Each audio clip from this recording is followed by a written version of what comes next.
At 3:04 p.m., every phone in the city went off. An emergency alert, loud, violent, impossible to ignore. But mine was the only one that said, "Do not trust him," followed by my full name. Everyone else's phones showed the same message, "Seek shelter immediately." Mine was different. Mine had my photo taken from behind, like someone was standing right in my apartment when they snapped it. The message repeated, "He is not registered. He should not be here." My hands started shaking. Registered where? What did that even mean? I tried to call my sister. Straight to voicemail, I texted my best friend. The message failed to send.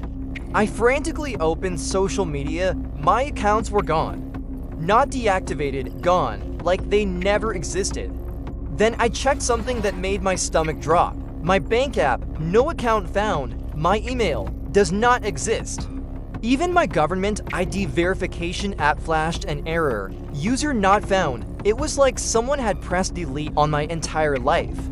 I ran outside, my heart pounding in my chest.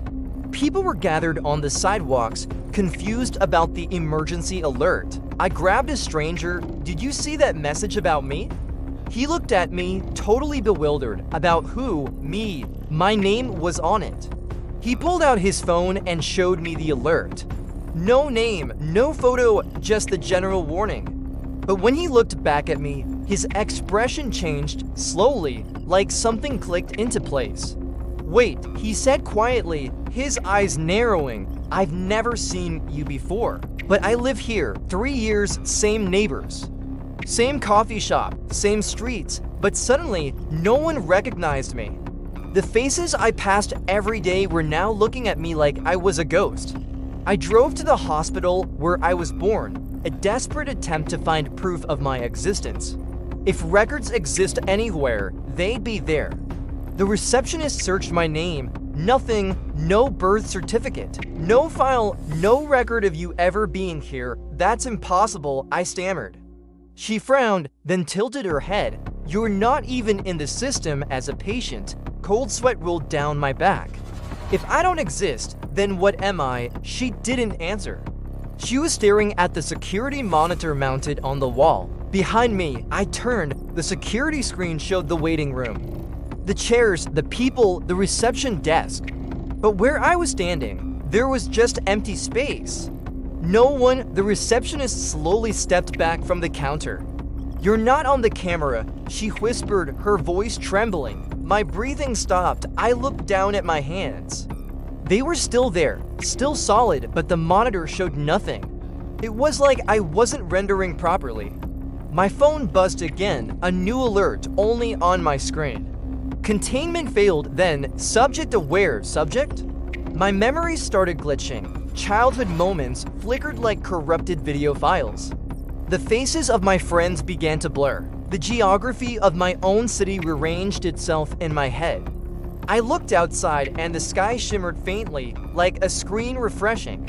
A final message appeared on my phone. He was not meant to develop self-perception. My legs felt weak. I wasn't deleted, I wasn't erased, I was never real. I was a background character, a placeholder in someone else's world, an extra in a simulation, given just enough personality to fill space. Until I started questioning it, until I became aware. All around me, people froze, mid-step, mid-blink. The world began to fade into a wireframe grid. Buildings became hollow outlines, the sky pixelated into a mess of digital noise, and a voice not from a speaker, but from everywhere at once boomed. "Reset the anomaly, the world goes white."